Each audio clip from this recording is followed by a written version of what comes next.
warahmatullahi wabarakatuh. Waalaikumsalam warahmatullahi Bang wabarakatuh. Hanafi, sama Bang Hanafi. Waalaikumsalam. Ahi Ustaz. Assalamualaikum Guru Ndezuma. Waalaikumsalam warahmatullahi wabarakatuh. Iya, ini ada orang-orang Toraja nah bilang dirinya orang Makassar. Mau gue pepek itu munah. Tusuknya, tobok nih. Diam dulu Abigail, oke ya. Kita kasih waktu King Richard ya. Izin ya Guru King Richard, dari tadi kayaknya udah nggak tahan nih. Ya, silakan King Richard. Abigail diam dulu ya. Rika ini bapak angkatnya siapa? Logika. Bapak angkatnya Logika. Halo. Ya, silakan manusia King Richard. Manusia Gogel silakan. King Gogel, maju. Halo. Ya, buka Gogel, Dekar. Oke. Buka Gogel. Halo, selamat malam. Assalamualaikum saudara-saudaraku, Bang Suma. Ya, malam. Buka Gogel, Bang. Ardiansyah. Ya. Dinda Ardiansyah. Ustaz Hanafi. Siap, Gurunda, siap Gurunda. Permisi ya, saya pamit dulu. Duh, kemana saya lagi Gurunda? lagi di Dubai, ini sudah mau maghrib. Bang Suma. Kok lagi di Dubai? Iya, ini Abigail tolong ditangkap orangnya ya. Anak ini tangkap, habis itu sunat. Siap. Tangkap dia Abigail, sunat kinonotnya. Siap Gurunda. Mana dulu? Dia bukan sama saya. Halo. Abigail, nanti kalau saya pulang ke Makassar ketemu Kina? Iya. Mau ke sunat ku Bel. Mandi Kyoto kan mau ke Bang Suma, kata Mandi Kyoto. Iya, erok ku sunat ku sulampe pernah niat mari Makassar. Erok jak ku sunat. Hah? Ero no. Iya, cocok ki. Nanti saya sunat kena aku belikan ku sini gergaji mesin. Santai monggo. Sinso. Senso elektrik. Ero no. Iya, tayem magang. Oke? Iya. Oke, sip. Silakan dilanjut. Oke, pamit ya, hati-hati Ki. Di sini jangan anak bautin aja kemana-mana. Bang Zuma itu mau sholat maghrib dulu, Abigail.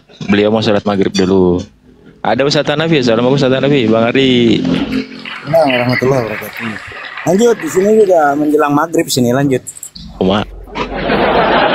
Ya, King Richard silakan King Richard. Apa yang mau disampaikan? King Richard, dari tadi nggak tahan, silakan. Lanjut Bre, lanjut. Bang King, lanjut. Ya, halo. Oh, Ya udah, iya, ini kedengaran suara saya ya? kedengaran. Ini signal kurang bagus ini. Nggak apa-apa. Ya. Seadanya aja. Ini ya. Bang King, bukankah kita udah beberapa kali ketemu tapi nggak pernah bisa sanggup ya beli? Kalau beli jangan HP-nya doang, sama sutet-sutetnya, sinyalnya dibelilah. Itu Iya, kalau Ustaz. Bang Blender bilang pasti Ada Bang King ini soulmate mereknya, aku juga handphonenya nih. merek Ini Oten ada pasti. Biasa juga yang di soulmate aku nih. Apalagi Bang Suma. Halo. Sinyal aja susah gitu kok. Sinyal aja susah apalagi otak. Yang bisa diam. Kalau Bang Blender bilang Bang Ardi itu kalau sinyal begini biasanya mereknya HP-nya merek Oten biasanya. Hadian saya dulu lah. Ini gantian lah kita diskusi. Jadi gini, aku cuma meluruskan ya. Kalau diskusi tolonglah jangan bawa-bawa suku lah. Itu nggak bagus lah ya, saudaraku ya. Aku cuma meluruskan, janganlah kita bawa-bawa suku, apalagi dibilang orang Toraja tidak ada apa kontribusinya terhadap perjuangan kemerdekaan, kan nggak boleh gitulah. Saya tahu sejarah Toraja juga punya pahlawan loh, namanya Pongtiku loh, itu nama pahlawannya tuh. Mereka melawan berjuang bersama-sama melawan Belanda itu. Pongtiku, coba cari di Google, mungkin saudara-saudara yang Udah, kita diskusi aja, nggak usah ngebahas masalah ini, masalah perjuangan. Biarkan yang udah berjuang yang dulu berjuang, nggak usah bawa-bawa perjuangan. Sudah, soalnya- diskusi aja. Ustadz tadi Suma mengatakan orang Toraja tidak ada kontribusi melawan Belanda, itu kan nggak boleh juga lah kayak gitu. Sudah, itu kan nama Bang Zuma. Ini Bang Zuma lagi sholat, ini beda. Nggak usah bawa-bawa pahlawan, karena pahlawan itu beda dengan kalian. Kita bukan pahlawan, ini lagi pahlawan kebenaran. Kita cari kebenaran, bukan pembenaran. sabar Bang Hanafi, Ustadz gantian lah. Jadi saya cuma meluruskan, janganlah kita bawa-bawa nama suku, nggak bagus lah kayak diskusi kayak gitulah. Ya udah, Sudah lanjut. Ya, gimana macam meluruskan yang sudah bengkok dan patah? Gak bisa. Lanjut aja. Jadi gini, saya belum ngasih apresiasi kepada Abigail, ini berani, hebat, dia luar biasa bisa melawan Bang Suma. Abigail nggak tahu siapa tuh Bang Suma tuh. Baru kamu lagi open cam lagi, kamu berani banget loh. Kamu nggak tahu siapa Bang Suma, luar biasa kamu berani lawan diskusi dia di room ini. Tapi saya juga menyesalkan kok Bang Suma bisa layani anak kemarin kayak gini. Harusnya Bang Suma suruhlah Ardiansa lah, Udahlah, ngomong aja langsung poinnya apa, King Richard. Apa yang mau didiskusikan gitu loh. Ya, oke. Jadi poinnya gini, Bunda Vera, aku sekarang punya room netral, ya. Jadi aku mengundang apologet Muslim, apologet Kristen ketemu di room aku. Aku janji tidak ada main mute, main kick. Ogah. Oh, jadi promosi gitu, numpang promosi gitu, ngomong aja. Biasa kan kalau di room begini kan biasa host kan nggak netral. Ini aku netral nih. Ogah. Ya, dengan santun ya. Ya boleh. Aku bikin undangan buat. Ogah. Gua kembaliin undangannya. Undangannya gua kembaliin. Jadi di tengah ya. Undangannya gua kembaliin. Gua balikin undangannya. Ogah.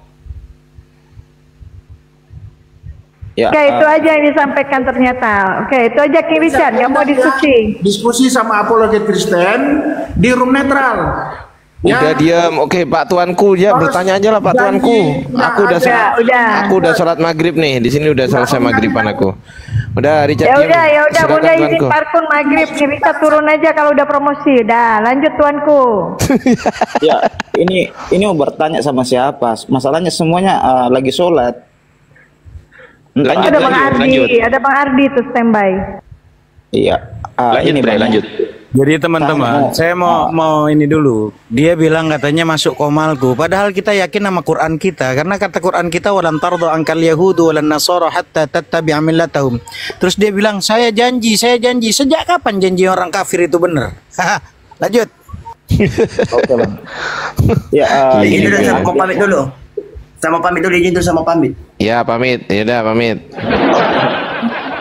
Terima kasih banyak host dan Bunda Vera juga dan semua. Oke.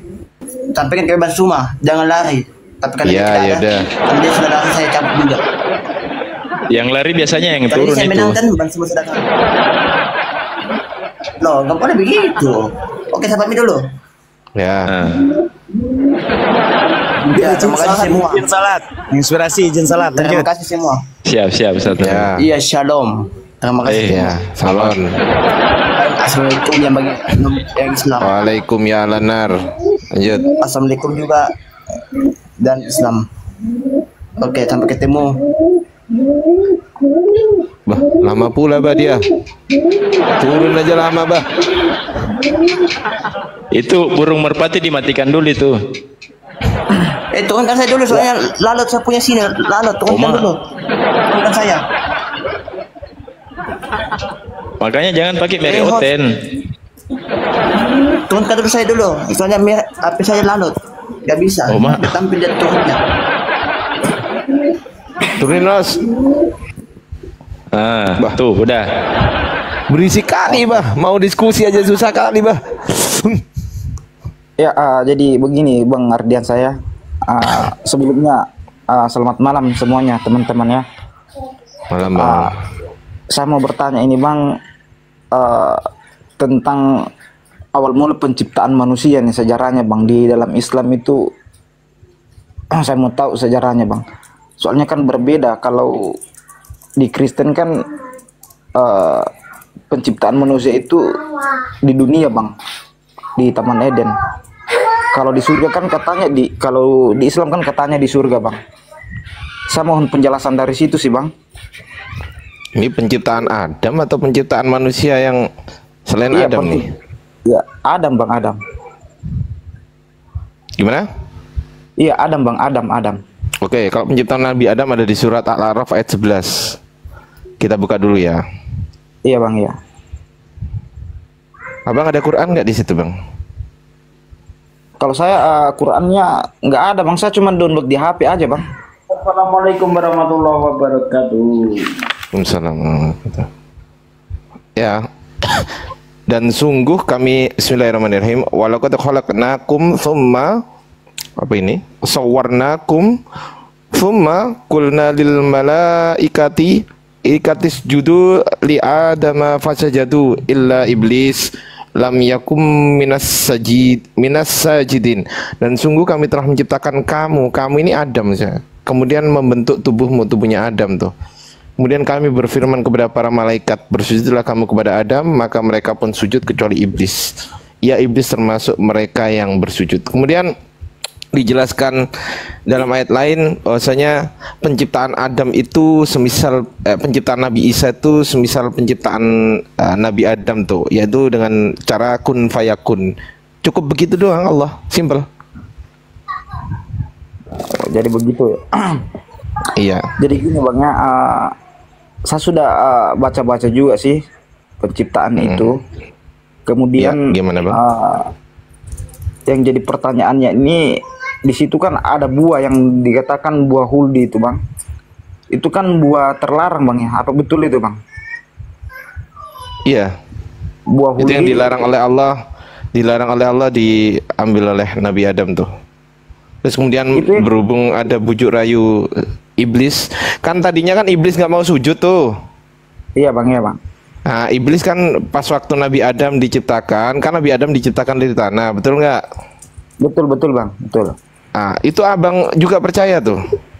Betul bang, saya percaya juga itu. Ada di dalam kitabnya abang juga ada rupanya? Ada. Kalau di kitab saya itu dari debu tanah bang. Dari tapi debu dia, tanah. Iya, penciptaannya di Taman Eden bang, bukan di surga. Loh, Taman Eden di mana? Di dunia bang, di dunia bang. Bah, di surga bang. Taman Eden ada di dunia bang. Di sini Taman Eden itu di surga. Anda baca dalam Yeskil 28 ayat 13, coba dibaca di situ. Tapi saya baca di Kejadian bang. Enggak, ini ada keterangan Taman Eden di surga itu di Yeskil 28 ayat 13. Baca baik-baik bang. Diciptakan di dunia, di Taman Eden sebelah timur bang. Woi, Taman Eden itu di surga di dalam kitabmu. Yeskil 28 ayat 13 dibaca dulu. Coba saya tidak baca ke situ sih bang. Saya penciptaannya itu saya temukan di Kejadian bang. Iya, ini yang kita bahas itu kan masalah Taman Eden. Nah, Taman Eden itu di surga, ini saya bacakan ya. Yeskil 28 kita baca dari ayat 11. Lalu datanglah firman Tuhan kepadaku, hai anak manusia, ucapkanlah suatu ratapan mengenai Raja Tirus dan katakanlah kepadanya, beginilah firman Tuhan Allah, gambar dari kesempurnaan engkau, penuh hikmat dan maha indah. Engkau di Taman Eden, yaitu taman Allah, penuh segala batu permata yang berharga, yapris merah, krisolit, dan yapris hijau, permata biru, pirus, krisopras, dan netrit, lazurit, batu darah, dan malakit. Tempat tahtanya diperbuat dari emas dan disediakan pada hari penciptaanmu tuh. Ada tempat tahtanya itu. Itu kan berbicara tentang tahta Tuhan ini. Jadi tahta Tuhan itu di surga apa di bumi? Gini bang, kan kalau pada bulannya kan manusia diciptakan itu, kalau di dalam kekristenan itu memang di dunia bang, untuk menjadi. Tidak ada dikatakan di dunia, di mana ayatnya di dunia? Sabar, aduh soalnya HP saya satu. Itu tadi malam sudah saya ini loh, sudah saya baca juga di Kejadian. Di situ ada juga sungai yang mengalir di situ. Saya nggak tahu juga kalau di situ bang, makanya jadi pikiran juga saya. Sekarang kalau kita buktikan aja gitu. Apakah hulunya sungai Tigris, ya kan? Tigris. Sungai Efrat itu Taman Eden. Kan itu mengalir dari situ. Mana itu kan buktinya? Itu kan sampai sekarang ada bang, ada. Mana? Kalau ada di situ, ya mana malaikat penjaganya? Kan di ayat terakhir itu dijaga oleh para malaikat yang membawa pedang. Mana? sabar bang ya, soalnya saya tidak bisa juga berandai-andai di sini kalau saya tidak buka dalil. Masalahnya HP saya. Jadi gini bang, jadi gini. Di dalam kitab Kejadian 3 itu tidak dikatakan di dunia, tapi di Taman Eden. Taman Eden itu tempat tahtanya Allah. Nah ternyata tempat tahtanya Allah itu di surga. Mana? Itu di Yehezkiel 28 ayat 13. Ya, nih. Dan sampai ayat 14 deh, kita baca ya. Engkau di Taman Eden, yaitu taman Allah, penuh segala batu permata yang berharga, yapris merah, krisolit, dan yapris hijau, permata pirus, krisopras, dan nefrit, lazurit, batu darah, dan malakit. Tempat tahtanya diperbuat dari emas dan disediakan pada hari penciptaanmu. Ku berikan tempatmu dekat kerub yang berjaga di gunung kudus Allah. Engkau berada dan berjalan di tengah-tengah batu yang bercahaya. Engkau tak tercela di dalam tingkah lakumu sejak hari penciptaanmu sampai terdapat kecurangan padamu. Nah ini berbicara tentang surga ini, karena tata Allah itu bukan di bumi kan? Gini bang, kalau kita berbicara, kalau dari saya ya pribadi ya, namanya tata Allah itu dia melingkupi bang. Mau di surga, mau di dunia, kan dia maha kuasa bang. Ayat mana itu bang? Ayat mana itu bang? Yang mengatakan bahwa tata Allah itu di seluruh, di mana-mana itu, di mana ayatnya bang? Dia kan pemilik hari kemudian. Anda asumsi. Anda cuma berasumsi bang. Di dalam dua tawar ini saya bacakan nih, apa benar tata Allah itu melingkupi seluruh dunia ini? Coba kita baca di dalam 2 Tawarikh 6 ayat 21. Ya, 2 Tawarikh 6 ayat 21 nih, kita baca ya.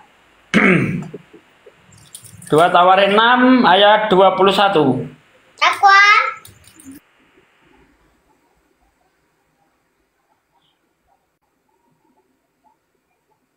Mana ya? 2 Tawarikh 6. Bukan. Ini kok 2 raja-raja sih, udah aku pilih 2 Tawarikh tadi kok. 2 Tawarikh 6. Ini apa nih? Noise. 2 Tawarikh 6 ayat 21. Dan dengarkanlah permohonan hambamu dan umatmu Israel yang mereka panjatkan di tempat ini, bahwa engkau juga mendengarkan dari tempat kediamanmu, dari surga. Dan apabila engkau mendengarnya, maka engkau akan mengampuni. Di mana tahtanya Allah tadi? Kediaman Allah? Woi. Iya bang, dilanjut aja bang. Itu saya bacanya di Kejadian bang. Nah, Anda tadi kan ngomong bahwa tahta Allah itu melingkupi. Padahal kalau kita lihat di dalam 2 Tawarikh 6 ayat 21, tahta Allah itu di surga. Yehezkiel 28 ayat 13-14, tahta Allah di surga, Taman Eden itu. Gitu loh. Jangan nafsir ayat itu pakai udel. Tafsir ayat pakai ayat, baru betul. Silakan Bang Ardi, saya menyela sedikit aja. Lanjut Bang Ardi. Siap Pak De. Siap Pak De, siap. Jadi begitu ya. Eden itu kan gini Pak Tuanku. Asal kalau Pak Tuanku mau jujur soal bahasa. Eden itu kan dari bahasa Ibrani kan, betul ya Pak? Iya. Tahu nggak bahasa Arabnya apa? Belum tahu sih Pak, belum tahu. Oke, bahasa Arabnya adalah Adenin. Oke, nah. Iya. Sekarang minta tolong di situ, abang buka surat Al-Bayyinah tuh.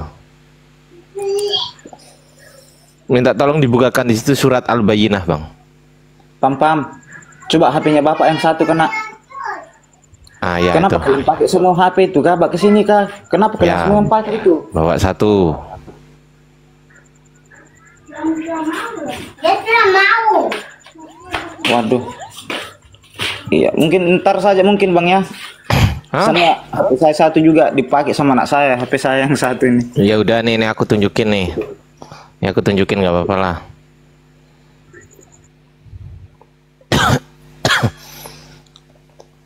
Kalau mau jujur ya soal bahasa, tapi kan ini kan konteksnya kan Pak Tuanku ini kan mencari kebenaran, bukan mau ngeyel-ngeyelan, betul nggak?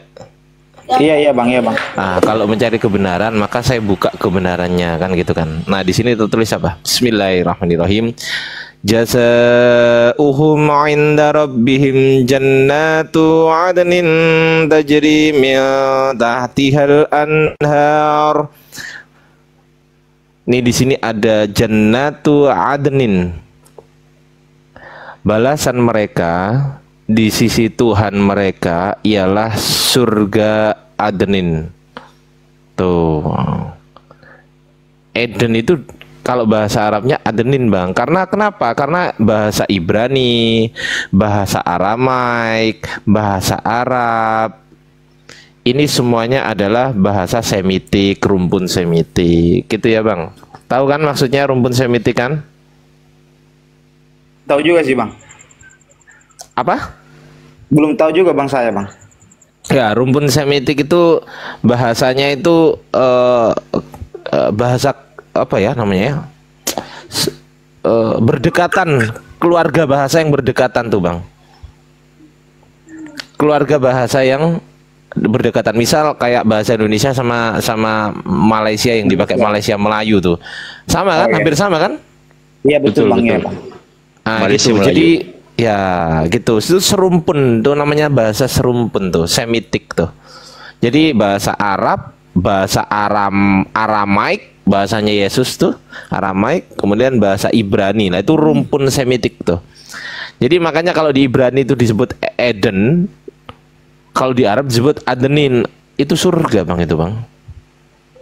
Hanya saja orang-orang Kristen kenapa kok nggak mau mengatakan Nabi Adam diciptakan di surga? Kenapa nggak mau? Karena apa?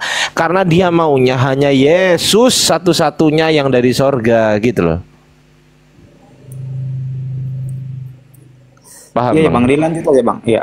Nah gitu. Jadi hanya Yesus tuh yang mereka mau gitu loh bang.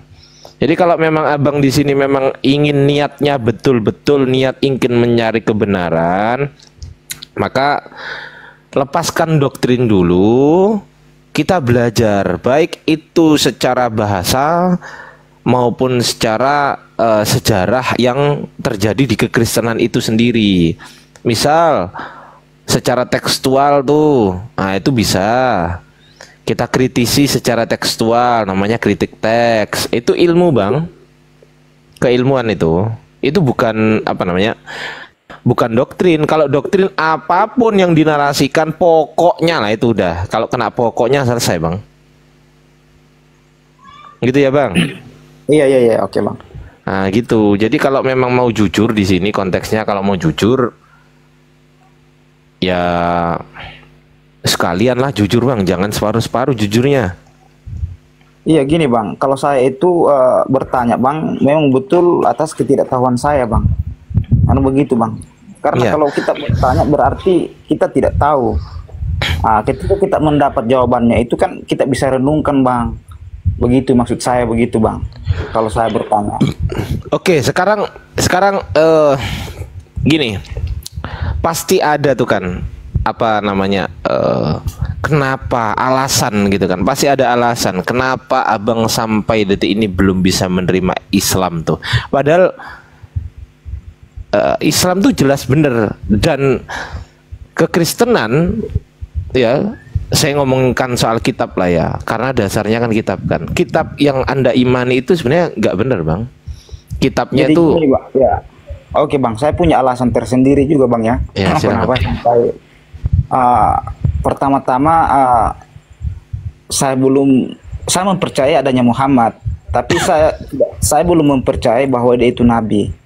Kemudian kan ada juga satu kitab yang menyatakan di dalam Bible sendiri bahwa Tuhan Yesus adalah jalan kebenaran dan hidup. Tidak seorang pun yang akan sampai kepada Bapa kalau tidak melalui aku. Jadi pandangan saya sendiri bang begini. Kalau saya sendiri bang, saya tidak menuhankan Yesus bang. Saya tidak menuhankan dia. Tapi saya menuhankan Allah Bapa bang. Allah Bapa sang sumber itu yang tidak kelihatan itu bang. Ya berarti Tuhannya Yesus kan? Iya betul bang. Ya berarti Tuhannya Yesus gitu loh. Tapi gini, saya akan membuktikan kepada anda ya kan, bahwasanya Nabi Muhammad tuh benar-benar nabi gitu loh. Gimana?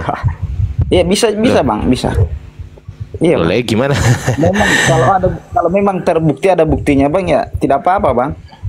Kita kan namanya belajar. Pertama, saya akan tunjukkan dari kekristenan dulu ya. Bukti bahwasanya Nabi Muhammad adalah nabi, saya akan tunjukkan dari kekristenan.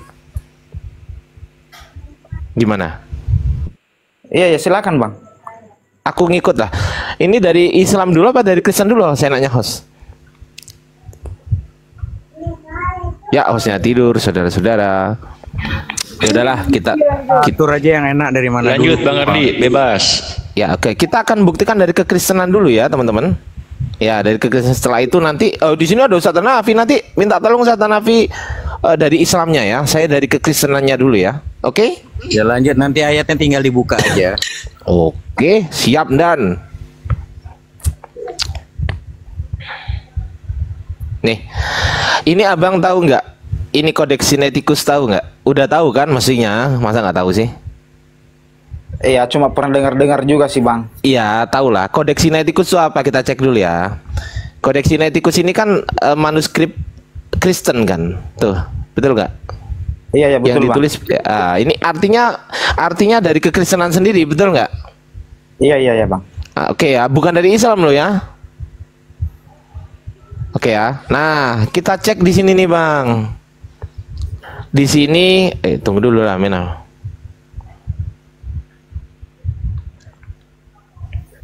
Nah nih, ini bahasa Inggris ya asli ya, nggak aku terjemahkan ya bahasa Inggrisnya ya Bang ya. Kodeks Sinaiticus ini dari kekristenan nih ya.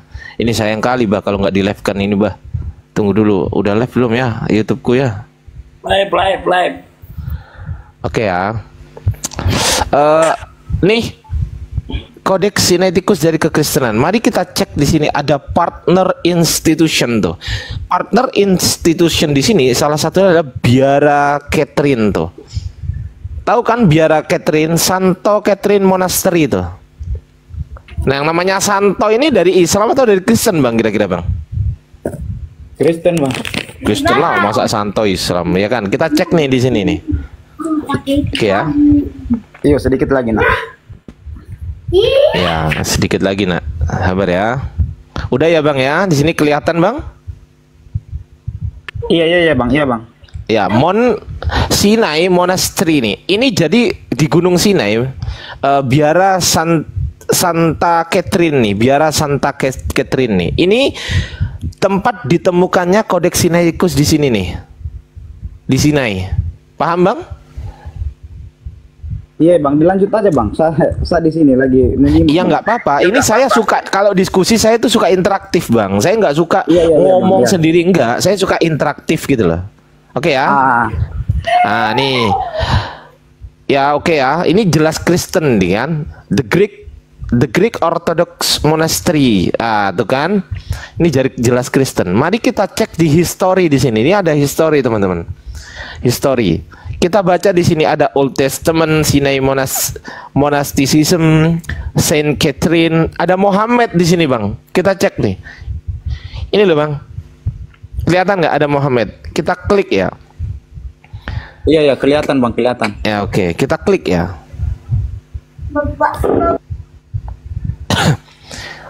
Di sini ada Muhammad gitu kan tadi kan. Kemudian nah ini Muhammad. Kelihatan ya Bang? Iya Bang, kelihatan.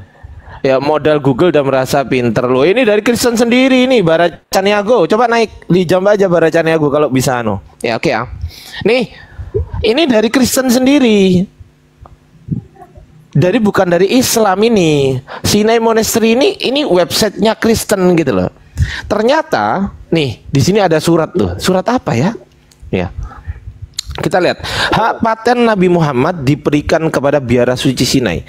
Pada tahun kedua Hijriah yang bertepatan dengan tahun 623 Masehi, sebuah delegasi dari Sinai, dengerin ya, sebuah delegasi dari Sinai meminta surat perlindungan dari Nabi Muhammad nih.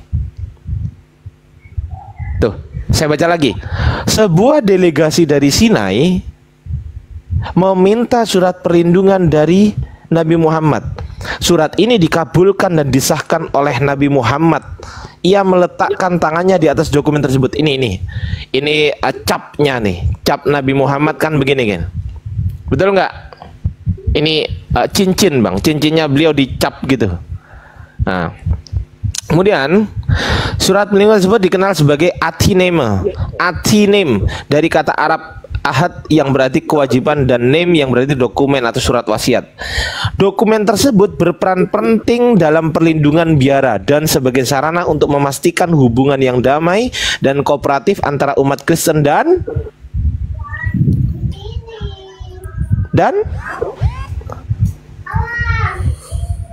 Muslim bang. Dan Muslim. Ya. Jadi bayangkan coba, orang-orang Kristen di Sinai dulu meminta perlindungan kepada Nabi Muhammad bang. Nih, sebagai bentuk manalah ini kenapa sih? Nah, ini ya, sebagai surat perlindungan dari Nabi Muhammad tuh. Waktu itu Islam kan menguasai kan, orang-orang Kristen minta perlindungan dari Nabi Muhammad dengan melalui surat ini bang. Bisa dipahami bang? Iya bang. Oke, jadi kekristenan zaman dulu mengakui adanya Nabi Muhammad pada tahun berapa ini bang? 623 Masehi. 623 Masehi diakui. Kalau yang bilang hoax, yang berani bilang data saya hoax, naik dan minta tolong host jangan diturunkan sampai dia turun sendiri. Silakan naik. Ayo. Kalau yang bilang data saya hoax, naik ke sini, bantah data saya dengan data Anda, ya harus dengan data lah, jangan cuma congor lah. Coba. Terus kemudian bantah data saya dengan data. Ayo, silakan. Jangan cuma typing aja ya teman-teman. Kalau cuma typing, mohon maaf, Anda bukan level saya. Ya, Anda cukup jadi alas kaki aja, berada di kaki saya tuh. Oke, lanjut ya bang. Oke. Udah jelas ya, ini dari Sinai sendiri nih. Oke? Satu, bukti pertama bang, jangan di-mute bang. Kalau ngobrol sama saya jangan di-mute. Ya, masalahnya di sini ribut juga bang, anak-anak saya bang. Nggak apa-apa, udah dibuka aja, nggak apa-apa. Kalau memang niatnya mau belajar, coba konsentrasi sedikit gitu ya. Iya bang, tetap menyimak bang ini. Iya, siap bang, siap. Saya sudah menunjukkan ya, Oke, sudah menunjukkan ya, aman ya? Iya, siap bang, siap. Nah, oke. Kemudian saya akan tunjukkan yang lain dari kekristenan juga.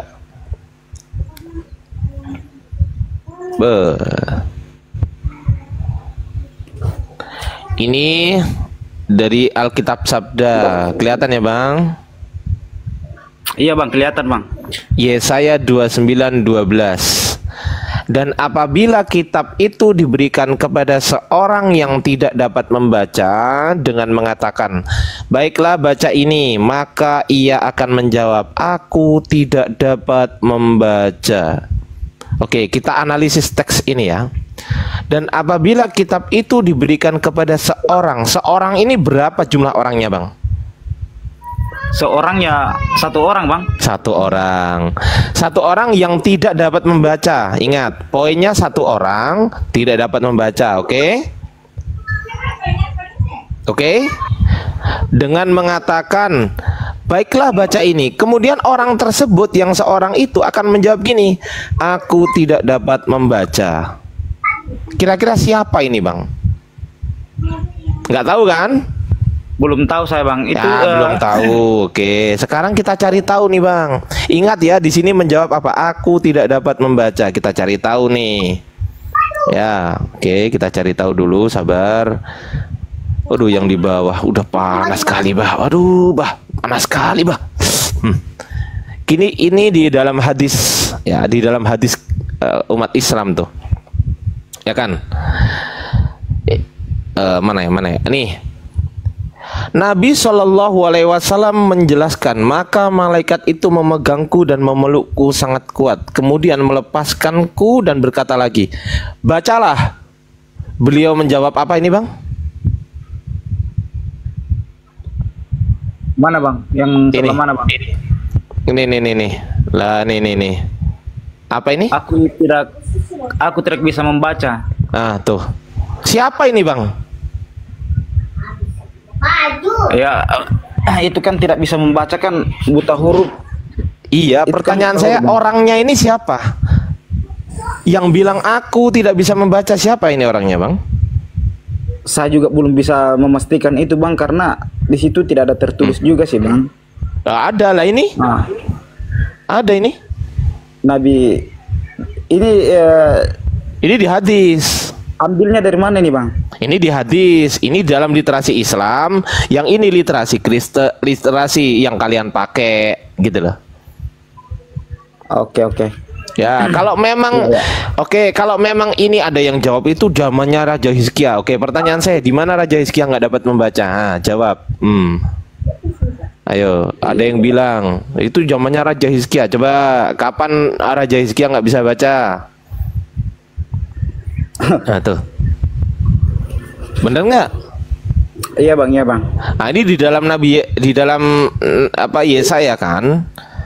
Dan apabila kitab itu diberikan kepada seorang yang tidak dapat membaca dengan mengatakan, baiklah baca ini, gitu kan, maka ia akan menjawab, aku tidak dapat membaca. Siapa kira-kira yang mengatakan aku tidak dapat membaca ini, Bang? Ya kalau mau jujur, Bang, kalau mau jujur ya Nabi Muhammad. Kalau mau jujur, ini bukan ngemis-ngemis ayat ya. Sekali lagi, bukan ngemis-ngemis ayat. Kalau teman-teman Kristen, aduh, ngelek lah ini ya, ngelek lah. Halo? Iya bang. Aman ya. Oke, kalau teman-teman Kristen, ya oke. Kalau teman-teman Kristen mengatakan bahwasanya, Ardiansa, ngemis-ngemis ayat, ya terserah lah, aku kan cuma menyampaikan gitu kan. Kalau mau percaya ya monggo, enggak juga nggak apa-apa kan, karena aku nggak maksa. Yang penting aku tunjukin doang tuh, tugasku kan menunjukkan tuh. Gitu bang. Nah, coba kalau abang ragu, tolong tanyakan ke pendeta. Yesaya 29:12 ini mengacu kepada siapa tuh? Harus satu orang tuh. Harus satu orang yang orang tersebut harus gak bisa membaca, dan tunjukkan di mana ada sejarah begini. Baiklah baca ini. Maka orang tersebut jawab gini, aku tidak dapat membaca. Tunjukkan di mana sejarah yang mengatakan ada yang seperti ini. Yesaya berapa tadi tuh bang? Yesaya 29:12. Ya oke, nanti ini kan saya bertanya, nanti saya buka juga di sini, nanti kan bisa direnungkan. Kan boleh, bang. Silakan. Oke, mungkin ditambahi dari Ustadz Hanafi. Silakan Ustadz Hanafi. Dari segi keislamannya tuh. Bah, tidur pula bah. Ya, masuk. Ya, masuk Tat. Itu surat Al-Maidah 48 itu, buka aja. Oke, siap Ustaz. Surat berapa bang itu? Al-Maidah 48 ya Ustaz. Al-Maidah 48. Al-Maidah 48. Dan kami telah menurunkan kitab Al-Quran kepadamu Nabi Muhammad dengan membawa kebenaran yang membenarkan kitab-kitab yang diturunkan sebelumnya dan menjaganya, maka putuskanlah perkara mereka menurut apa yang diturunkan Allah, dan janganlah engkau mengikuti keinginan mereka dengan meninggalkan kebenaran yang telah datang kepadamu. Untuk setiap umat di antara kamu kami berikan aturan dan jalan yang terang. Kalau Allah menghendaki, niscaya kamu dijadikannya satu umat saja. Tapi Allah hendak menguji kamu terhadap karunia yang telah diberikannya kepadamu. Maka berlomba-lombalah berbuat kebajikan, hanya kepada Allah kamu semua kembali, lalu diberitahukannya kepadamu terhadap apa yang dahulu kamu perselisihkan. Gitu bang. Jadi Allah udah jelaskan, Allah menurunkan Al-Quran atau menurunkan kitab kepada Nabi Muhammad tuh. Bang, oke bang. Terima kasih ya bang. Saya sudah menyimak dengan baik. Jadi pertanyaan saya nanti saya renungkan lagi bang, sambil saya pelajari juga. Jadi ya, begitu saya izin turun dulu bang ya. Terima kasih bang ya, Bang Ardiansa. Wah, kok turun? Iya ya bang, ini tadi saya lagi mau antar anak jadi anak saya sudah gitu. nungguin terus ini. Oh ya udahlah. Iya ya. Mau gimana lagi? Ya silakan. Terima kasih ya bang. Yuk sama-sama. Siap, Re. Ayo, coba naikkan Oten yang nggak terima tuh dengan data saya. Panas kan? Ternyata ada orang Kristen. Udah berapa kali ku jambak Bang Ardi? Iya. Oh, nggak berani Aduh, cuman bisa menghujat. Tahu kan saya juga. kan kalau ada tapping aneh-aneh kan ku jambak terus sampai dia naik. Iya. Ayo coba yang bisa bantah data saya silahkan. Aku sangat apa namanya fair kok teman-teman. Ketika teman-teman kiranya menganggap apa namanya data saya ini nggak valid gitu kan, ngarang ngawur, ya silakan aja dibantah kan gitu kan. Aduh, dan lagi nih. Dan bila esok. Iya bang, gimana bang? Bang, ada yang ganjal lagi dengan saya nih bang. Gimana? Ada lagi yang ganjal ini bang. Ganjal apa? Kemarin udah dijelasin abang juga ngeyel gitu kok. Bukan yang kemarin.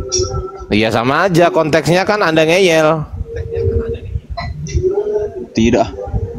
Loh, kok tidak, bah? Kemarin ngeyel.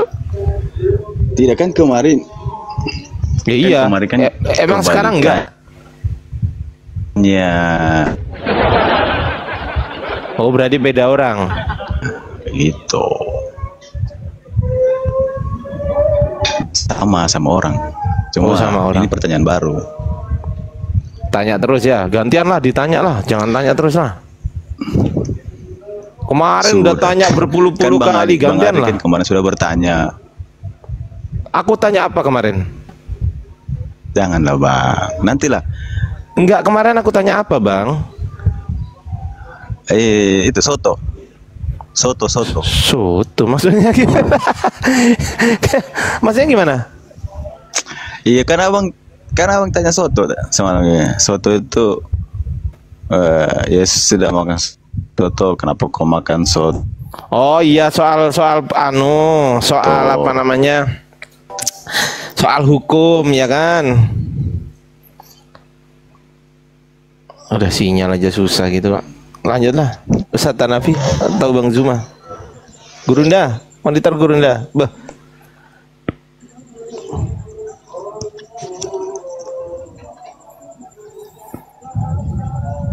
Halo, bagus. Halo. Bang mau nanya bang. Bang Ardi. Nanya apa bang? Kemarin udah banyak kali lu abang nanya lu. Nah ini penting sekali untuk umat ini. Kemarin kan juga penting juga. Berarti kemarin pertanyaannya nggak penting. Penting juga, cuman lebih penting ini kayaknya pak. Bang. Wah. Iya udah lah, tanya apa? Bang. Coba jelaskan dulu saya bagaimana nanti Isa itu turun ke bumi itu bang. Iya, oke. Ustaz Hanafi mau masuk Ustaz? Bang, itu nggak begitu penting bang. Yang paling penting itu cara bertanya itu apa yang sudah kita lakukan hari ini supaya kedepannya lebih baik. Kalau urusan yang nanti itu bukan urusan kita bang. Itu nggak penting. Gimana caranya supaya kita ini dengerin abangku, dengerin. Kalau abangku mau ngomong saya diem. Kalau abangku nggak pernah diskusi sama Muhammad Hanafi, saya diem. Abang ngomong. Kan tadi udah gantian bang. Ini diskusi namanya. Tapi kalau abang nggak cerdas cara diskusi, silakan abang ngomong, saya diem. Oh siap bang. Saya tunggu bang. Ya. Jadi kalau abangku bilang ini penting, abang berbicara yang nanti. Yang nanti itu nggak ada yang tahu bang. Mau ngapain mikirin nanti? Kita 1 jam ke depan aja kita nggak tahu bang. Yang paling penting itu hari ini kamu melakukan apa. Mbok ya kamu pengen mendapatkan satu kebenaran. Secara kamu nyembah aja salah hari ini kok bisa nyari kebenaran. Yang kamu sembah aja salah. Yang paling penting benarkah cara saya menyembah. Seperti apakah harusnya Sang Maha segala-galanya itu yang harus kita cari. Itu yang harus kita cari bang. Kalau Anda sudah benar Tuhannya, insya Allah dalam kehidupan Anda ke depannya pun akan benar. Itu yang penting. Mau ngapain mikirin nanti? Nanti itu urusannya kita nggak tahu. Yang harus dipikirkan hari ini. Kamu hari ini apa? Kalau hari ini kamu nanamnya bibitnya jagung, pasti tumbuhnya jagung. Mau ngapain nyari-nyari masalah Nabi Isa? Emang kamu udah tahu nantinya akan apa? Kamu aja besok aja nggak tahu kamu akan seperti apa.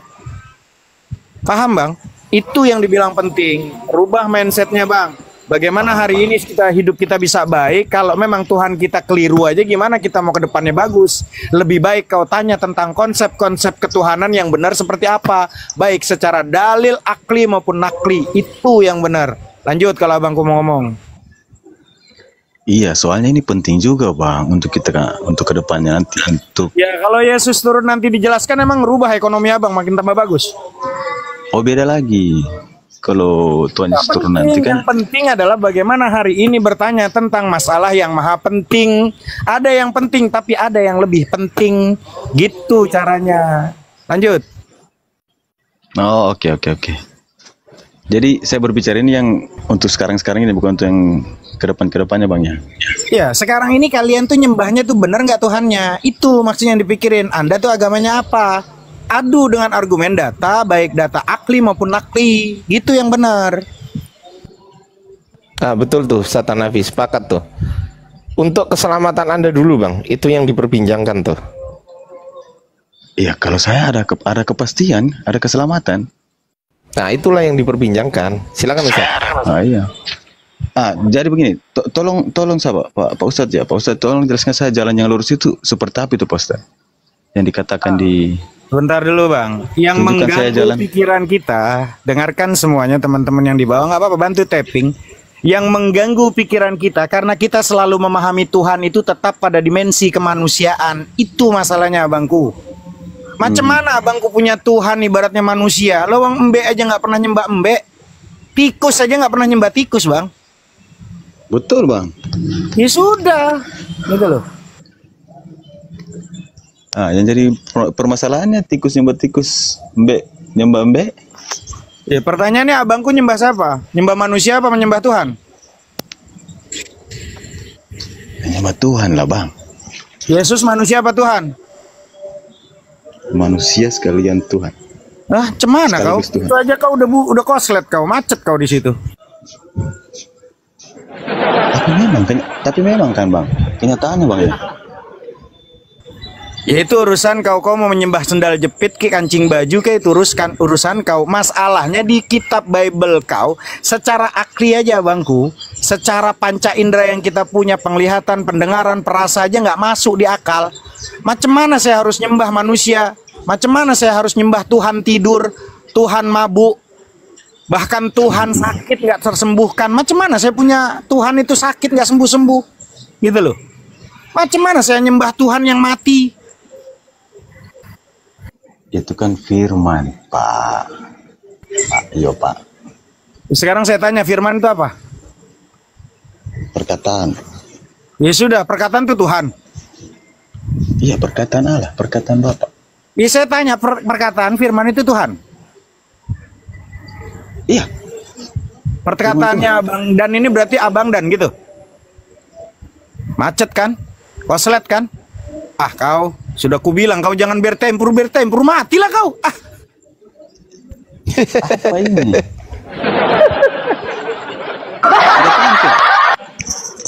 Tidak paham saya.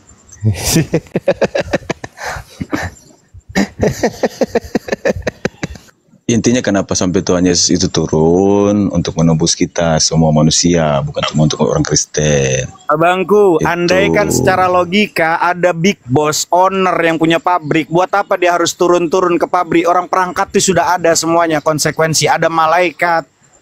Buat apa Tuhan capek-capek turun ke bumi? Kau logika aja kau macet di sini. Makanya kalau mau diskusi kau buang dulu tuh doktrin, kau pakai dengan akal dan data Bibelmu. Orang masih ada yang berilah-ilah, ada yang menyembah dewa, ada yang menyembah ini, menyembah batu, kayu, banyak. Makanya diturunkanlah.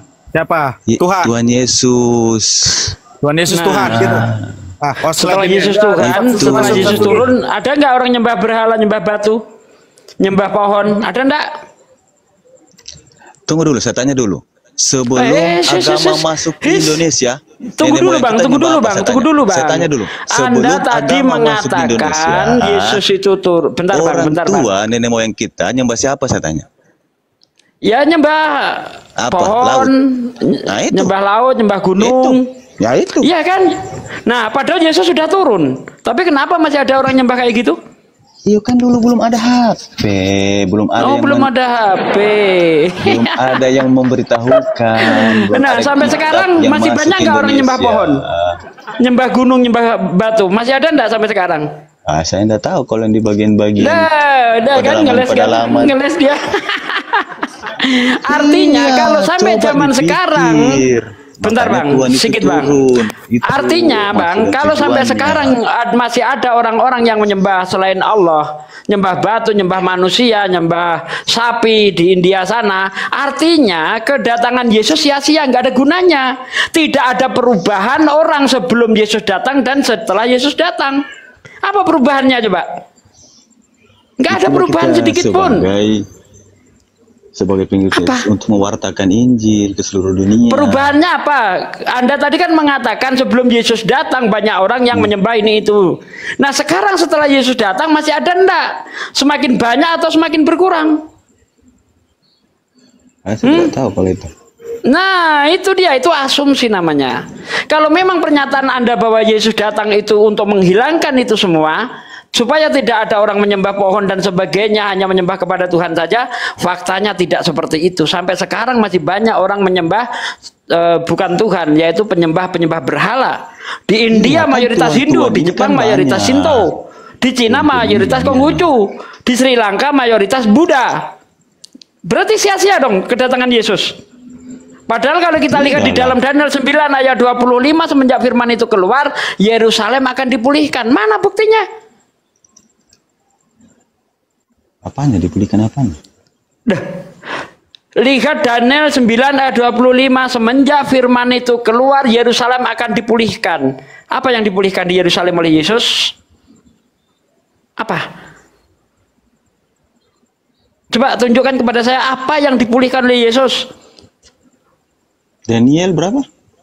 Daniel 9 ayat 25. Dia katakan mana?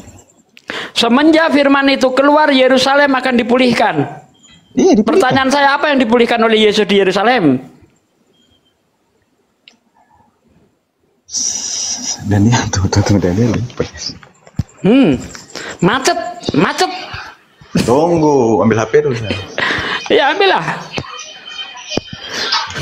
Untuk teman-teman, saudaraku sekalian yang ada di live YouTube ataupun di TikTok, mohon didukung channel Bible Berjalan ya. Ini penontonnya sepi banget, cuma 22 orang nih, gimana nih? Ayo didukung juga channelnya Bang Ardiansah, jangan lupa didukung juga supaya dakwah kita semakin meluas ya.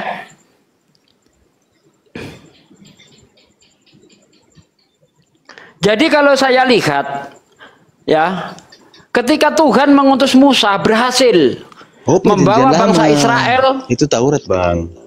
Iya, bentar Bang. Ini saya mau membandingkan ketika Tuhan hanya mengutus Nabi atau Tuhan datang sendiri, mana yang lebih berhasil. Nah, itu yang ingin saya bahas. Ketika Tuhan mengutus Musa, berhasil membawa bangsa Israel ke tanah Kanaan, dari tanah Mesir, dari perbudakan. Berhasil dia. Ketika Tuhan mengutus Nabi Muhammad, berhasil dia. Hampir seluruh orang Arab Islam berhasil. Sekarang Tuhan datang ke dunia, apa keberhasilannya? Itu hampir bukannya dia malah bonyok. Seluruh dunia Kristen. Mana seluruh dunia Kristen? Hampir seluruh.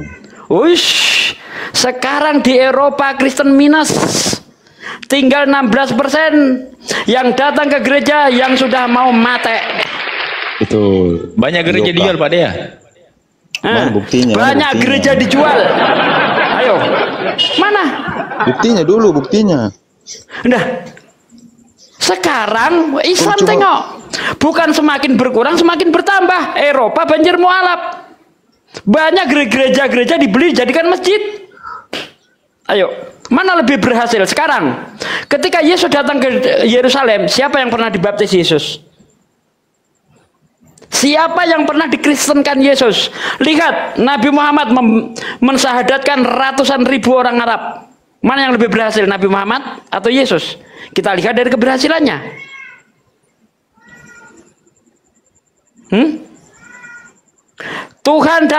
Tuhan hanya dengan mengutus Musa berhasil mengentaskan bangsa Israel dari perbudakan.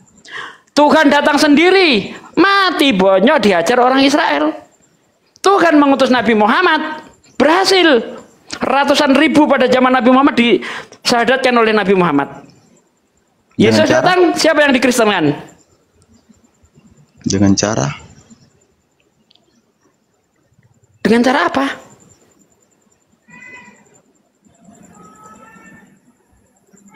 Sekarang saya tanya, keberhasilan Yesus itu apa sih? Keberhasilan Tuhan Anda datang ke dunia itu apa? Yang nampak efeknya gitu loh ya. Yang jelas-jelas bisa dirasakan itu apa? Musa datang, efeknya bangsa Israel bebas dari penjajah dari penindasan. Nabi Muhammad datang, efeknya bebas dari apa? Penyembahan berhala. Membebaskan Palestina dari penjajahan Roma. Melalui siapa? Umar bin Khattab. Kemudian lanjut beberapa generasi dimerdekakan lagi oleh siapa? Salahuddin Al-Ayyubi. Nah, sekarang keberhasilan Yesus apa? Saya tanya. Padahal di dalam Daniel 9:25 semenjak firman itu keluar, Yerusalem akan dipulihkan. Apa yang dipulihkan Yesus di Yerusalem? Itu menceritakan nabi-nabi itu bang, di perjanjian lama itu bang. Itu firman yang dimaksud siapa? Semenjak firman itu keluar, Yerusalem akan dipulihkan. Itu siapa firman di situ? Bukan Yesus. Yesus bukan firman. Katanya tadi Yesus firman. Ngomong sama Ustaz Hanafi, saya ngintip tadi. Apa yang dipulihkan Yesus di Yerusalem? Mana lebih berhasil ketika Tuhan hanya dengan mengutus manusia jadi nabi, atau Tuhan sendiri yang datang? Mana yang lebih berhasil? Kalau Tuhan lebih berhasil, apa keberhasilannya? Ayo. Banyak bang. Contoh satu. Tuhan Yesus menyelamatkan manusia dari dosa. Bang, melindungi pengikutnya dari kejahatan juga ada, memberikan kehidupan. Oh, berarti nggak ada orang Kristen yang terjahati. Kedamaian, kebahagiaan. Oh gitu. Berarti, berarti nggak ada orang Kristen yang terkena kejahatan. Nggak ada. Bang. Ada bang. Ada. Nah, katanya melindungi pengikutnya dari kejahatan, tapi masih ada juga banyak tuh. Di Amerika itu hampir tiap menit pada kasus pemerkosaan tuh Kristen semua. Kok nggak dilindungi sama Yesus? Kita lihat dulu dia Kristen betul pengikut Yesus atau cuma Kristen Katolik? Nah, pengikut Yesus yang sebenarnya yang seperti apa? Pengikut Yesus yang sebenarnya itu ya dia itu mengikuti peraturannya. Nah, peraturannya seperti apa misalnya? Iya, peraturannya sudah dituliskan di dalam Bible. Iya, contoh dong, kasih dong. Banyak, ada 10 hukum. Kalau alasannya seperti itu, Bang, ya, di semua agama juga begitu. Ada orang-orang yang betul-betul mengikuti. Intinya di sini apa keberhasilan Yesus? Nggak ada yang bisa Anda tunjukkan. Ini saya kasih contoh nih ya. Saya kasih contoh keberhasilan Musa membawa bangsa Israel dari perbudakan di Mesir. Keberhasilan Nabi Muhammad adalah mengislamkan hampir seluruh Arab. Keberhasilan Yesus apa? Mengampuni dosa. Yang nyata itu mah angan-angan, yang nyata. Saya sudah menunjukkan yang nyata ini. Nyata itu, Bang. Nah, nyata dari mana? Itu angan-angan. Kalau masalah dosa ini dampak yang nyata loh. Ada saksinya, Bang. Contoh nih. Saya kasih contoh, Bang. Itu nggak kelihatan. Yang kelihatan yang nyata gitu loh. Mukjizatnya. Contoh. Kalau kau udah diampuni, kau mati aja sekarang, Bang. Kau udah diampuni, kau masuk surga, kau udah bunuh diri aja, kau udah. Mukjizatnya. Coba tunjukkan mukjizatnya sekarang apa? Yang masih bisa dilihat. Mukjizatnya yang masih bisa dilihat. Iya, yang masih bisa dirasakan apa?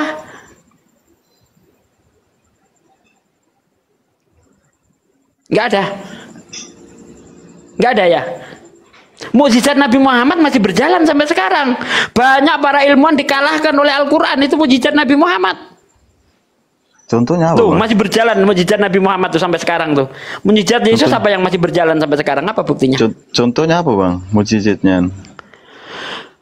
Jadi mukjizat itu sepertinya Anda belum paham ya. Mukjizat itu adalah kejadian luar biasa yang dilakukan oleh seseorang tanpa belajar. Setuju di sini? Nah, apa bedanya dengan mengampuni dosa? Apa mukjizat mengampuni dosa? Saya juga bisa. Dosamu kuampuni, selesai dah. Apa ini? Mukjizat kok mengampuni dosa? Apa sih, Bang? Mukjizat itu kejadian yang nyata, Bang. Bang. Mukjizat itu kejadian yang nyata yang bisa lihat, yang bisa dirasakan oleh orang. Nah, sekarang mukjizat Yesus apa? Astaga, banyak, Bang. Banyak tuh. Yang masih berjalan sampai sekarang. Yang masih berjalan apa? Mukjizat nyata. Pastor yang nyata. Pastor Simon. Nyata itu, Bang. Itu Pastor Simon, bukan Yesus. Masih hidup orang itu kayak. Tapi tangan Yesus.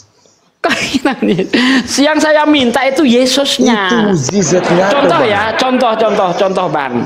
Mukjizatnya Nabi Muhammad adalah Al-Quran. Bentar, Bang. Mukjizatnya Musa adalah tongkat. Itu mukjizat Tuhan Yesus, Bang. Sampai sekarang masih nyata. Itu bukan Yesus yang melakukan, itu Pastor Simon. Ingat, tapi namanya, nama justru Tuhan ketika Yesus. ada orang-orang, Bang, justru ketika ada orang-orang yang sekarang mampu melakukan mukjizat, itulah tanda-tanda guru-guru palsu, sebagaimana yang tertulis di dalam Matius 24 ayat 24 Kalau 25. dia guru palsu, dia tidak menggunakan nama Tuhan Yesus di situ, abangku. Wish, di dalam Matius, benar dengar, 24 25 tanda-tanda guru-guru palsu, nabi-nabi palsu, dia mampu melakukan mukjizat, bahkan dapat menyesatkan orang yang beriman. Itu tanda-tandanya. Kalau dia bisa melakukan mukjizat, waspada, ini adalah nabi-nabi palsu ini. Makanya di dalam Matius 7 ayat 22 23, pada hari terakhir nanti banyak orang berseru kepadaku, Tuhan, Tuhan, bukankah aku bernubuat demi namamu, mengusir setan demi namamu, dan mengadakan mukjizat demi namamu pula. Pada hari ini aku akan berterus terang, aku tidak mengenalmu, nyah kau daripadaku, hai para pembuat kejahatan. Diusir orang-orang yang mampu melakukan mukjizat. Iya, itu untuk nabi-nabi. Yang sama nabi-nabi. Nabi-nabi palsu. Mana? Banyak orang yang berseru memakai namaku. Oh, jadi kalau ada orang berseru Yesus Tuhan itu nabi palsu. Kecuali ada yang mengaku dia nabi, terus dia. Bang, berarti kalau ada orang yang berseru Yesus Tuhan, mampu melakukan mukjizat atas nama Yesus, itu nabi palsu. Dia tidak mengatakan kalau dia nabi. Enggak, kalau ada orang berkata, kecuali ya kan Yesus Tuhan melakukan mukjizat atas nama Yesus, itu nabi palsu. Bukan. Itu karunia. Nah, padahal yang diusir di situ adalah orang-orang yang mengaku melakukan mukjizat atas nama Yesus, memanggil Yesus Tuhan. Nabi-nabi palsu. Berarti Kristen ajaran nabi palsu kalau begitu. Karena di situ yang mengatakan Yesus Tuhan adalah nabi-nabi palsu menurut Anda. Memang benar, karena ciri-ciri nabi palsu, kalau kita lihat dari ayat 15 ya sampai ayat 23, ciri-cirinya nabi palsu adalah mengajarkan Yesus itu Tuhan, memanggil Yesus Tuhan, bermukjizat atas nama Yesus, bernubuat atas nama Yesus. Itulah nabi-nabi palsu. Tapi di kita, Bang, yang bernubuat, yang dikasih karunia, tidak menyatakan kalau dia itu nabi. Di situ juga, ya ingat, Yesus, di situ untuk diberikan kekuatan untuk menyembuhkan. Bang, ada dua di situ, Bang. Anda baca ayatnya, pengajar sesat. Ya, Simon pengajar bukan? Pengajar dia, pendeta dia. Berarti dialah pengajar sesat. Apa ciri-cirinya pengajar sesat? Itu di luar waspadalah terhadap nabi-nabi palsu. Bang, itu di luar ada dari dua konteks. macam. Ingat ya. kata Yesus, waspadalah terhadap nabi-nabi palsu dan guru-guru pengajar-pengajar sesat. Berarti ada nabi palsu, ada pengajar sesat. Nah, ciri-cirinya seperti apa? Ciri-cirinya dia akan bernubuat demi namaku, mengusir setan demi namaku, dan mengadakan mukjizat demi namaku. Ya, makanya di ayat 23 dikatakan, aku tidak kenal engkau, nyah kau dari hadapanku, hei para pembuat kejahatan. Diusir oleh Yesus. Ya, itu yang melawan dia. Loh, di mana ayatnya di situ dikatakan melawan? Jangan ditambah-tambah. Itu tadi kita bacakan apa? Nggak ada di situ dikatakan melawan, jangan ditambah-tambah. Nggak ada kata melawan di situ. Ayat lagi. Nggak ada kata melawan. Nggak ada, jangan ditambah-tambah. Saya hafal Bible, jangan ditambah-tambah. Ada aja kau ini. Serius, hafal Bible. Iya. Nih, dari tadi kau kira saya baca Bible gitu? Wow, salah berat Anda. Iya, salah sudah berat dicakar, sudah ditulis. Lebih hafal kita Pak daripada mereka. Oke, saya open cam ya, nggak usah buka-buka Bible ya. Nih, saya open cam nih kalau nggak percaya nih. Deh. Jadi kalau Anda lihat dari ayat 15, di situ dikatakan waspadalah terhadap nabi-nabi palsu. Ya. Berapa? Matius 7 ayat 22 sampai 23. Kan jelas sekali di situ. Kalau kita lihat dari ayat 21, pada hari terakhir nanti banyak orang yang bukan setiap orang yang berseru kepadaku Tuhan, Tuhan akan menduduki kerajaan surga, melainkan mereka yang menuruti kehendak Bapakku yang di surga. Pada hari terakhir nanti banyak orang yang berseru kepadaku, Tuhan, Tuhan, bukankah kami bernubuat demi namamu, mengusir setan demi namamu, dan mengadakan mukjizat demi namamu pula. Pada hari ini aku akan berterus terang kepadamu, aku tidak mengenalmu, nyalah kau dari hadapanku, hei para pembuat kejahatan. Siapa yang diusir di situ? Saya tanya, siapa yang diusir? Ini di ayat 15, waspadalah terhadap nabi-nabi palsu yang datang kepadamu dengan menyamar seperti domba. Nah, domba itu siapa? Dia mengaku. Domba itu siapa, Bang? Domba itu siapa? Nabi-nabi palsu yang datang kepadamu dengan menyamar. Domba itu adalah jadi begini. Bentar Bang. Domba itu adalah keturunan Yakub. Orang Kristen tidak bisa disebut domba. Karena kalau kita lihat di dalam Matius 15 ayat 26, orang yang memanggil Yesus Tuhan, seorang perempuan Samaria, apa kata Yesus? Tidak layak roti bagi anak-anak dilemparkan kepada anjing. Orang Kristen anjing bagi Yesus, bukan domba. Karena domba adalah bangsa Israel. Mana ayatnya? Matius 10 ayat 5 ayat 6. Yesus memanggil 12 murid dan berpesan, janganlah kamu masuk ke kota orang asing, orang lain, atau kota orang Samaria, melainkan pergilah ya kepada domba yang hilang dari Israel. Domba itu bangsa Israel, bukan Bani Kristen. Kristen itu adalah serigala yang nyamar jadi domba. Gitu loh. Bukan Kristen. Yesus nggak kenal Kristen. Bahkan Yesus berpesan di dalam Lukas 21 ayat 8. Ada baca saya? Nggak perlu. Para murid bertanya, kapan hal itu terjadi, Guru? Kata Yesus, waspadalah, supaya kamu jangan disesatkan. Karena akan datang banyak orang memakai namaku dan berkata, akulah dia. Dia dibesar cek kalau nggak percaya. Artinya, berkata, akulah dia, akulah Tuhan. Waktunya sudah dekat, jangan ikuti mereka. Jelas toh? Yesus berpesan, waspadalah. Banyak orang akan datang memakai namaku. Entah apa? Mengadakan mukjizat, penyembuhan, mengusir setan, bernubuat. Ya. Banyak orang memakai namaku dan berkata, akulah Tuhan. Waktunya sudah dekat, jangan ikuti mereka. Lukas 21 ayat 8. Anda baca baik-baik. Lukas 21 ayat 8 dan seterusnya, baca. 21 ayat 8. Ya, itu kalau Anda baca terus, ini bukanlah permulaan kesudahan penderitaan. Ya. Baca. Itu ayat berapa? Kapan hal itu terjadi, Guru? Waspadalah. Mana? Supaya kamu jangan disesatkan, karena akan datang banyak orang memakai namaku dan berkata, akulah dia.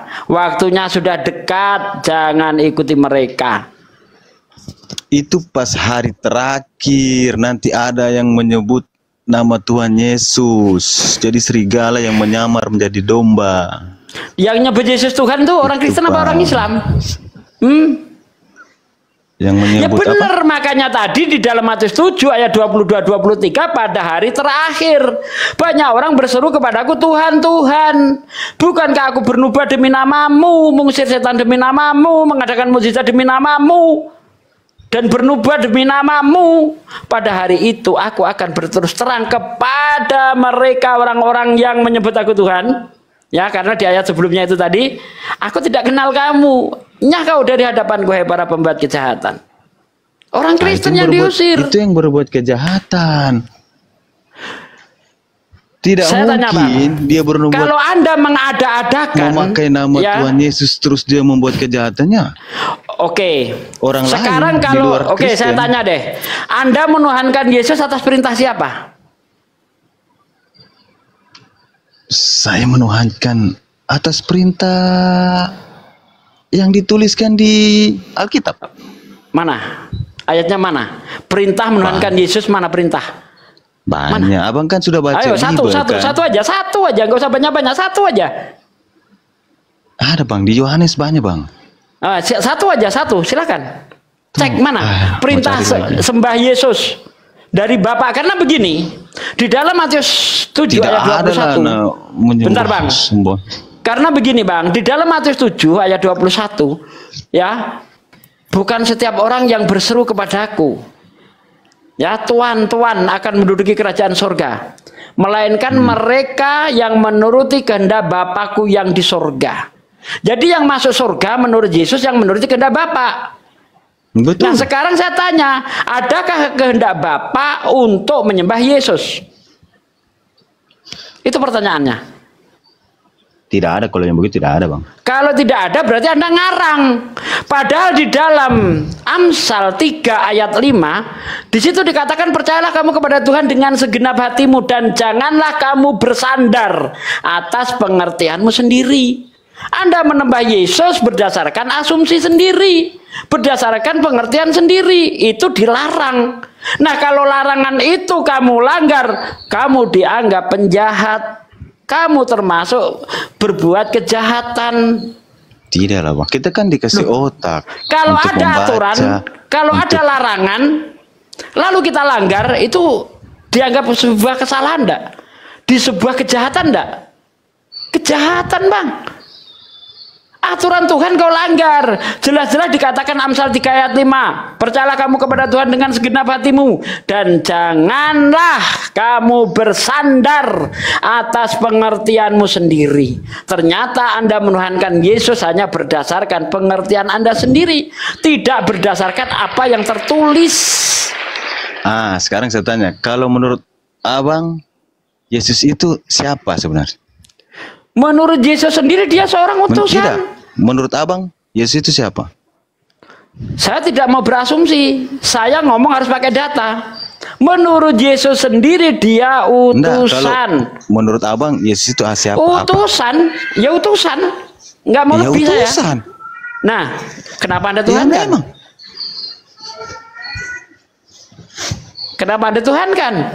Kenapa Anda tidak mengakui dia sebagai utusan? Padahal kata Yesus di dalam Yohanes 17 ayat 3, inilah hidup yang kekal itu, yaitu mereka percaya bahwa Engkaulah satu-satunya Allah yang benar, satu-satunya Tuhan yang benar, dan mengenal aku Yesus Kristus yang diutus. Tunggu bang. Apa salahnya kalau saya anggap dia Tuhan, sedangkan dia sendiri kan sudah di surga, sudah bersama-sama dengan Allah, sudah menyiapkan taman Firdaus untuk kita nanti.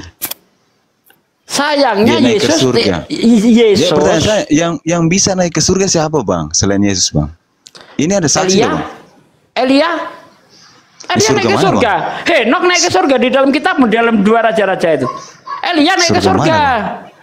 Mana bang? Oke, saya carikan Elia ya.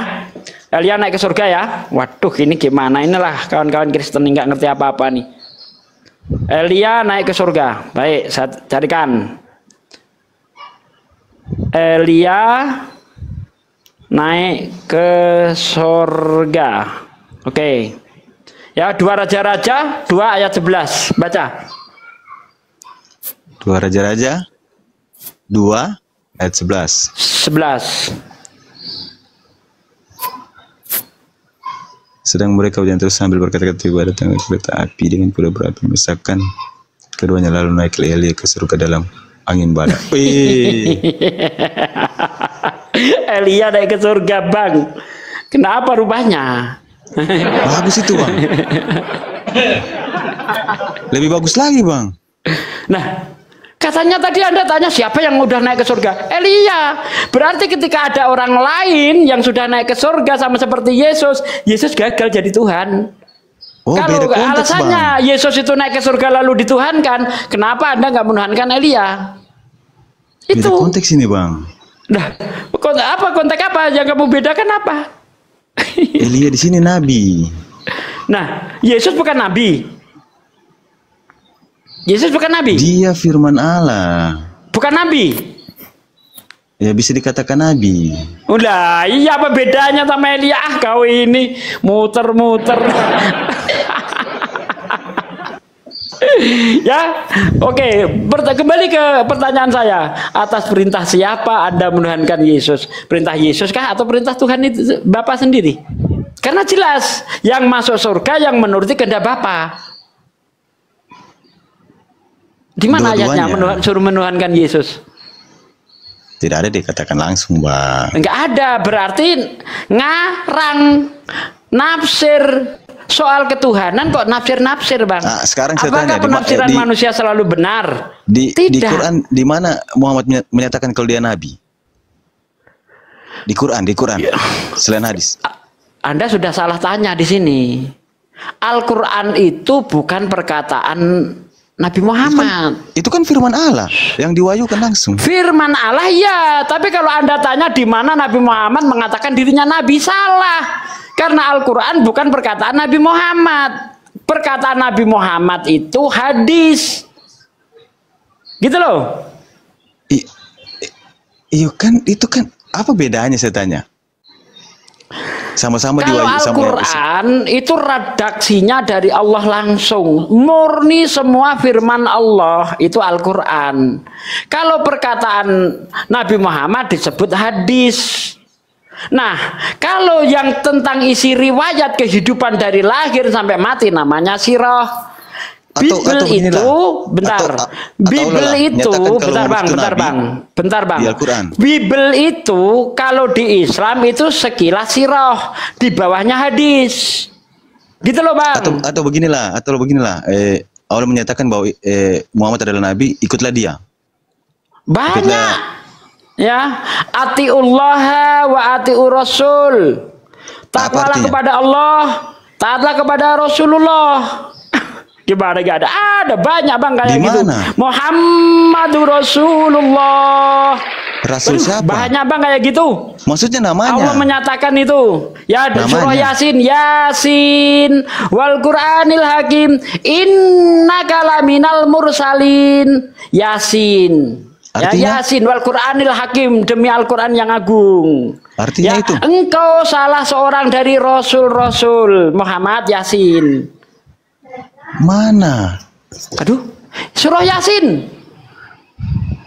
Yasin jangan bilang mana kalau kau belum baca. Yasin wal Qur'anil Hakim, innaka, kamu ini, engkau ini Muhammad salah seorang dari rasul-rasul. Yasin berapa? Banyak, Bang, ayat, Bang. Gak usah nanya soal itu. Kami beriman, Bang, itu harus ada patokan yang jelas.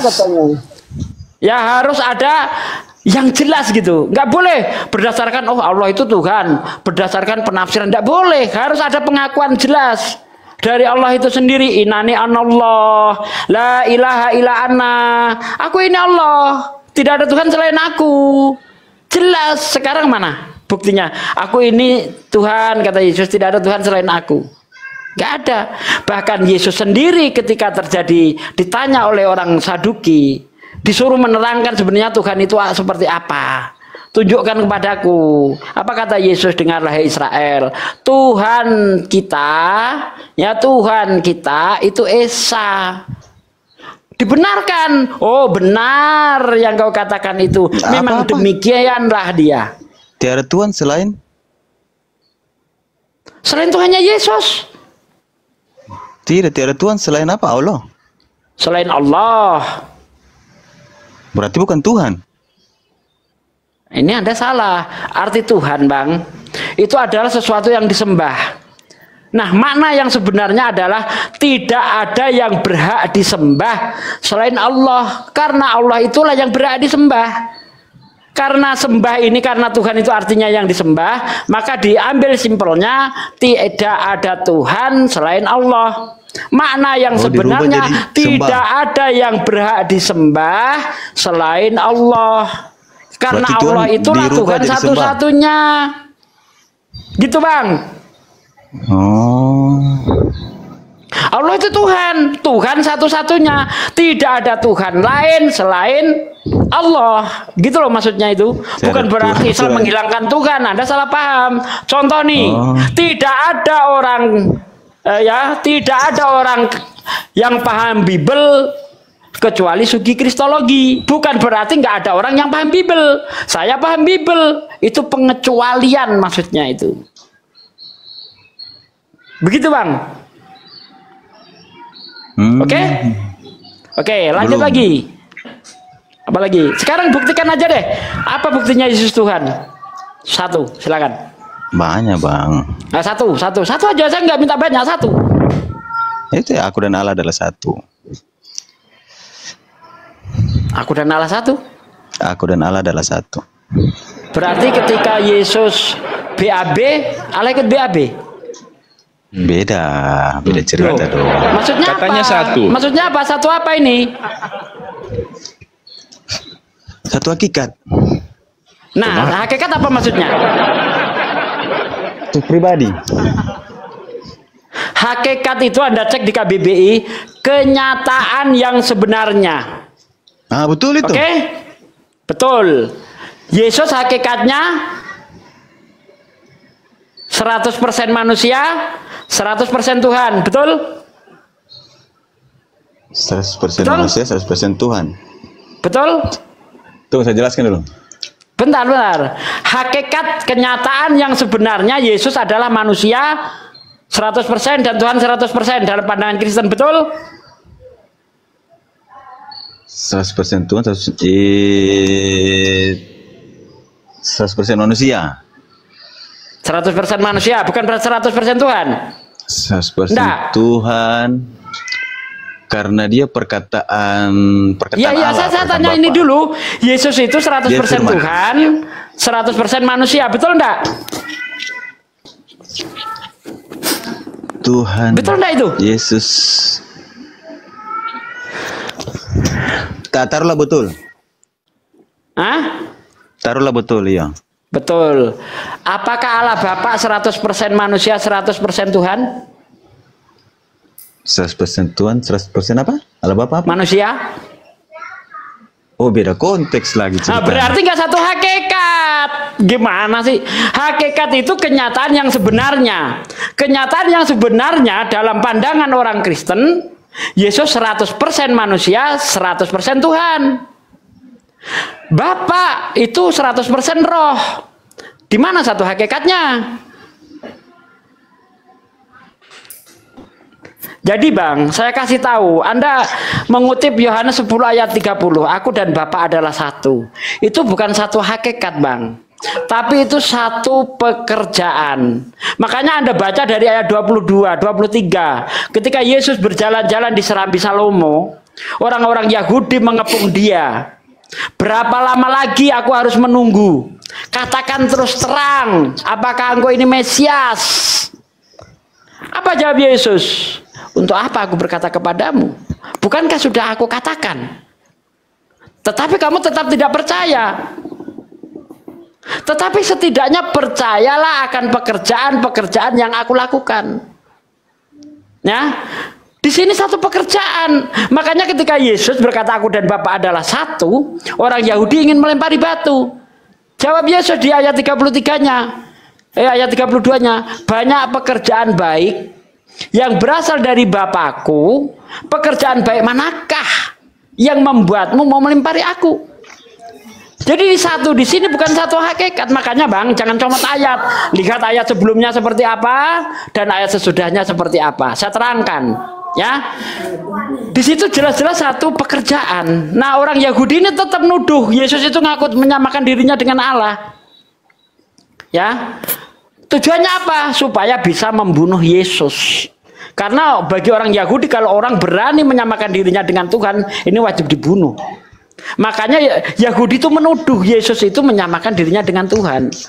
Padahal sebenarnya orang Yahudi itu sudah terbiasa ada orang disebut Tuhan. Mana contoh? Ya, saya nggak mau gabrul. Keluaran 7 ayat 1, Musa juga disebut Tuhan. Bahkan Tuhan sendiri yang mengatakannya itu. Lihat, aku menjadikan engkau sebagai Tuhan bagi Fir'aun dan Harun adalah nabimu. Mazmur 82 ayat 2, malaikat-malaikat disebut Tuhan. Ayat 6-nya, hakim-hakim disebut Tuhan. Makanya Paulus berkata, meskipun banyak Tuhan baik di bumi maupun di surga, tapi bagi kita hanya ada satu Tuhan saja, yaitu Bapa. 1 Korintus 8 ayat 6. Ya. Jadi, ketika Yesus dituduh ya menyamakan dirinya dengan Tuhan, apa kata orang Yahudi? Bukan karena perbuatan baik yang kau tunjukkan kepadaku, sehingga aku ingin melemparimu. Tetapi karena kamu manusia biasa saja, menyamakan dirimu dengan Allah. Apakah Yesus mengatakan, ya aku Allah, aku Tuhan sang pencipta? Tidak. Justru Yesus mengingatkan kepada orang Yahudi, bukankah ada tertulis di dalam kitab Taurat kamu, aku berfirman kamu adalah Allah. Jikalau kepada mereka firman itu disampaikan, disebut Allah. Maksud Yesus ingin mengingatkan kepada dia, orang-orang Yahudi, di dalam kitabmu Taurat, itu banyak orang disebut Tuhan. Seperti ayat yang saya sebut tadi, contoh Keluaran 7 ayat 1, Mazmur 8, 2 ayat 6. Ya.